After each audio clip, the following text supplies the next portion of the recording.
les composantes sociales de ce pays, que ce soit les mouvements, les associations, les identités remarquables, etc. Donc le PASTEF est un parti qui a pris en compte tout cela et qui, avec ses militants et sur le terrain tous les jours dans les communes, nous connaissons les besoins dans nos communes. Parce que nous-mêmes, nous vivons dans ces communes-là.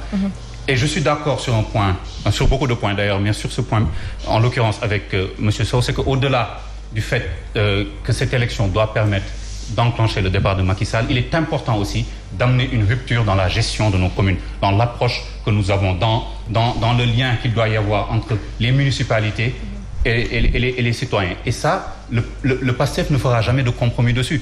Notre touch, comme disent les Anglais, ce que nous apportons, nous, dans cette coalition, c'est cette approche-là, c'est cet esprit d'initiative, ce sont ces innovations que nous voulons apporter dans la gestion communale. Et nous accordons une importance capitale. Et je vous le dis honnêtement, au même degré que la présidence de la République, nous accordons une importance capitale à la gestion des communes, parce que nous voulons une rupture.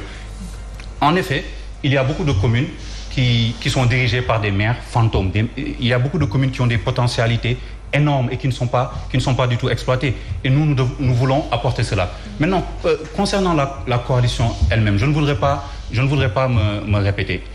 Mais l'objectif, c'est d'unir l'opposition. Parce que c'est peut-être une banalité, mais l'union fait la force. Donc quand vous réunissez des partis, quoi qu'on en dise, on peut dire que ce sont des grands partis, le PASTEF, le PDS, Tahaou de Khalifa, etc.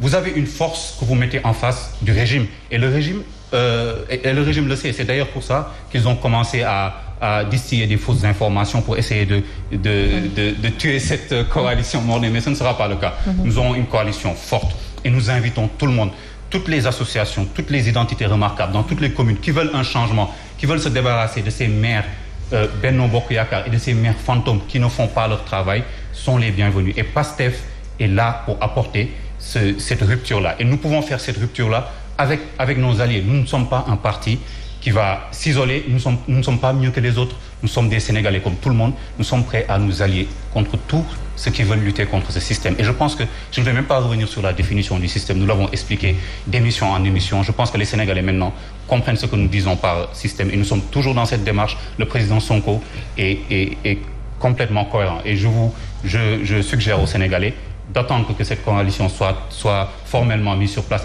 et d'écouter les leaders de cette coalition, ce qu'ils auront à leur proposer comme projet politique pour les élections municipales, locales. Alors, au moment où nous sommes, est-ce que ce n'est pas l'ère justement des coalitions, M. Baye? Moi, je pense que je rejoins M. Sow. On est à l'ère du Gëm Sa Bopp. C'est-à-dire qu'aujourd'hui, même le citoyen sénégalais ne se base plus d'un parti politique pour changer le système. Oui. Lui, il fait ses actions chez lui. Attendez, Nena Aïcha, si on laisse passer cette coalition-là, il y aura un éternel recommencement.